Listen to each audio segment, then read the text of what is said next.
Hey students, today we are diving into the tiny builders of the plant kingdom, the tiny builders of the plant kingdom, the plant tissues. Just like humans, plants have special tissues for growth, support and transport. Let's see one by one. First, we'll see the types of plant tissues. Plant tissues are like the team members of a tree building company. They are divided into two types, meristematic tissues and permanent tissues. Meristematic tissues are the builders and the permanent tissues are the managers and transporters, which is used for support and transport. The meristematic tissues are always busy making new cells. Imagine them as builders at different plant sites. Some work at the top to grow taller, some on the sides to grow wider, and some help in quick regrowth.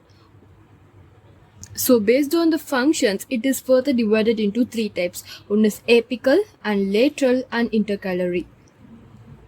Now, once the building is done, some cells stop dividing and take up special duties. That is where permanent tissues come in.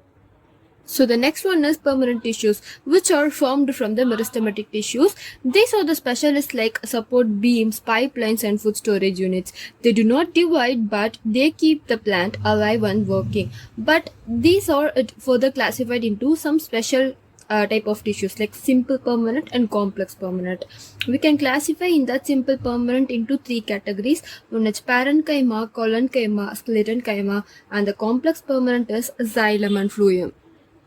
In the simple permanent tissues, parenchyma is soft and squishy like storage workers, and collenchyma is bendy and supports soft parts, and sclerenchyma is like rock, hard like body parts of the plant. So you have to remember this. And if you take the complex permanent tissues, they have xylem and phloem for the work. Think of xylem as a water pipe, lifting water from the roots to the leaves, and phloem is like a food delivery van, taking sugars from leaves to all the parts.